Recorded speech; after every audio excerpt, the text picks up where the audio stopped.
How you doing? It's just Stipe back here to do another review. Today I'm going to do a review on Black Magic Berserk. Black Magic is one of my favorite companies when it comes to protein powder. I'll actually probably end up doing a review for that as well. They seem to make really good flavors in general, and just ingredient panel wise, they're pretty decent for me because I tend to digest their food a little bit better. But I've had their pre-workout and I've had multiple bottles of it. In fact, I think I've given away probably 3 or 4 bottles. I had the original flavors, which were Crystal Blue, Mango Sunrise, Lemon Icy, and Peach Rings. I've still got some of the peach rings here.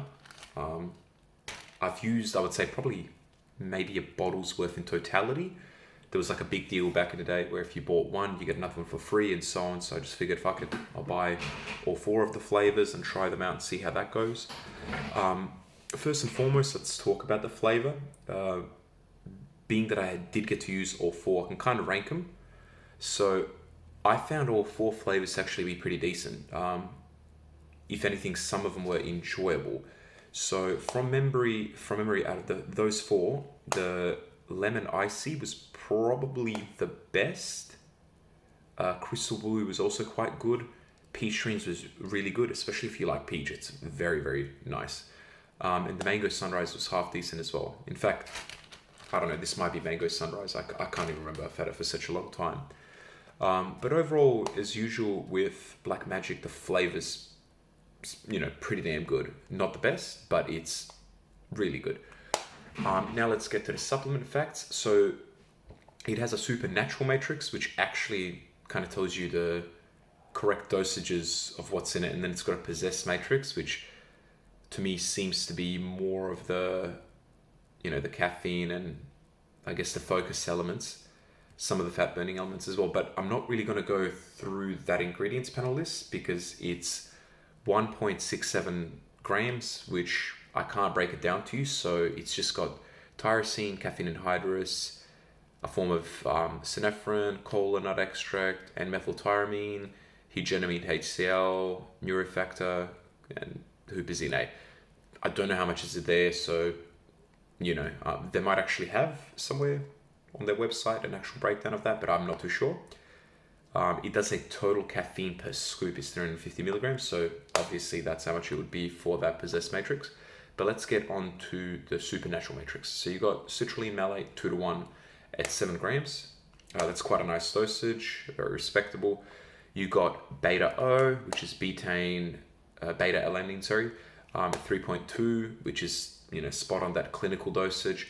You got glycopump at 2.5 and beta anhydrous at 2.5, once again to help with pumps, etc. How would I rate this pre-workout? So you might think because I gave it away that I don't rate it at all, which isn't really the correct way, I guess, that I would put it. So it's a good pre-workout. It's a good daily driver. It's just one of those daily drivers that's more suited towards upper body. You will get decent pumps out of this. So you'll actually genuinely feel like it's working, the pump elements.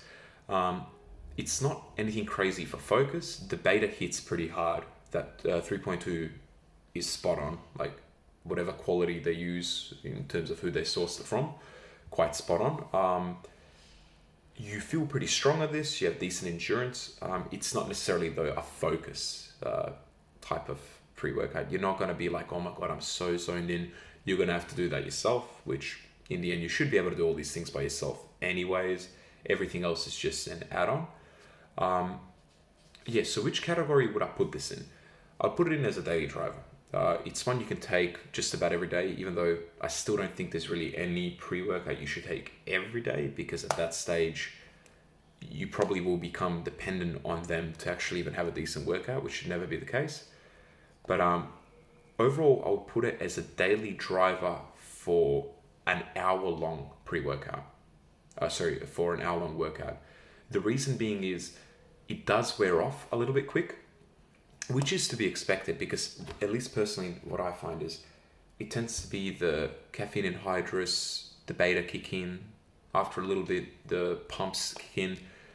but because it doesn't have any, long-lasting caffeine, it doesn't have any decaffeine malate, it doesn't, have too much of the focus ingredient, which I tend to find actually take a little bit longer to kick in. It does taper off after an hour, but there isn't a crash. There really isn't too many negatives to it. As a daily driver, it's very solid. You also get a decent amount in there. So it's 25 scoops, and it's like a real 25 scoop, none of that bullshit where it's like 20, 40. Just tell me how much the dosage is. And it's a 21 gram scoop, so they're not giving you some tiny little pre-workout, and you can feel it. I've had a few friends try it, they all enjoyed it. None of them were like blown away by it, but obviously if you've ever taken any of the top-notch pre-workouts, you're not going to sit here and be like, oh my god, BZRK's the greatest thing ever. But overall, it's very solid. As a heads up, there are a bunch of other flavors by the look of it. There's like a mojito, berry de money, red voodoo punch, blue voodoo punch, green magic, haterade, cosmic burst. I've never seen them on sale personally here in Australia, but overall, I mean, that's like what, 1, 2, 3, 4, 5, 6, 7, 8, 9, 10, 11 flavors. I mean, that's a fuck ton of flavors. So, if you don't like one, try the other type of thing. Yeah, so overall, I'll rate this decent for pumps. I'd give it like a 3.5 to 4 for pumps. For energy, for a daily driver, it's a 4 for energy. No crash, I found with it. For focus, it's it's not designed for focus. I'm not really going to give it a rating for that because I feel like I'd just be randomly giving it a number. But it's definitely a decent pre-workout. I don't think it's a beginner pre-workout because it does have 350 milligrams of caffeine. So that's not a hefty dose, but it's not a small dose. We need to stop pretending like 350 milligrams of caffeine is just nothing. For most people that, a coffee gives them a buzz. 3.5 coffees, will be probably a bit for them. So maybe do 3/4 scoop and you'll still get some nice pumps anyways, and you'll still get a kick of energy. All right, hope that helps. If you enjoy the review, tell me which other pre-workouts you'd like for me to review. I'll try to get some more in as well. One that I've been really looking to get, but it's just difficult, is Flame from Bark Labs. And have a lovely day.